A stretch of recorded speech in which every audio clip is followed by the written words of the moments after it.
Simbag Arabi, kada kayo, Baknotenians. Ang bilis talaga ng panahon. Ngayon ay Disyembre na at nalalapit na ang pagdiriwang ng araw ng Pasko.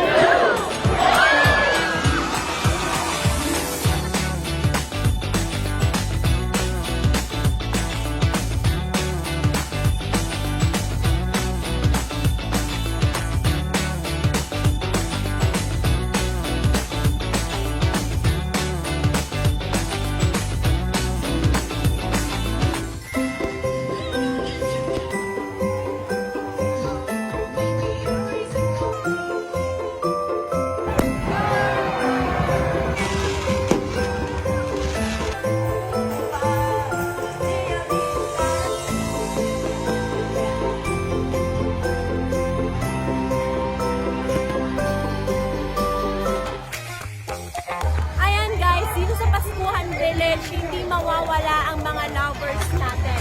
At mag-spotting tayo ngayon. Nahanap na ako. Couple daw sila guys, couple.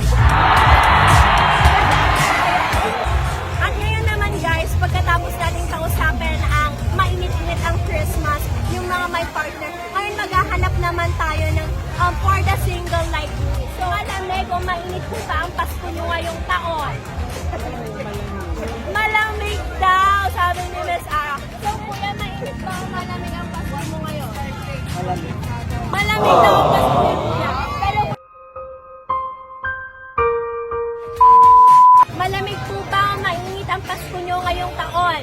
Malamig po dahil sa replies niya. Ah! Alipin ng pag-ibig mo. Guys, hindi natin siya ma-interview. Okay. Kuya, para sa Baknotan News Channel po, ano po yung masasabi niyo?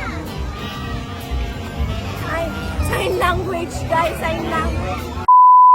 Ayan guys, at meron na naman tayong nakitang pwedeng interviewin natin about sa reviews dito sa Paskuhan Village. Let's go! Nag-enjoy po ba kayo sa Paskuhan Village? Yes po, super. Ano naman po yung hindi nyo inaasahan na pasabog ng Baknotan ngayong taon? Actually, ma'am, parang wala na ako masabi dahil sa ganda na pinipare ng ating local government unit of Baknotan.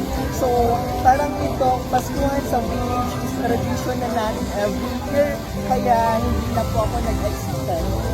Ay, sabi nga ni Sir, hindi na daw siya nag-expect kasi this is annually na nagaganap dito sa Baknotan na annually din na may pakulo at pasabog ang Baknotan.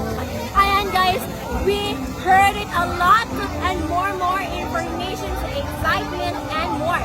At nakikita ko naman sa likuran natin na nag-i-enjoy talaga ang mga Baknotenians.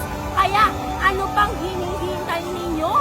Tara na at bisitahin ang Baknotan Paskuhan Village. Tara na! Bisitahin natin ang Paskuhan Village sa Baknotan. Huli na kayo!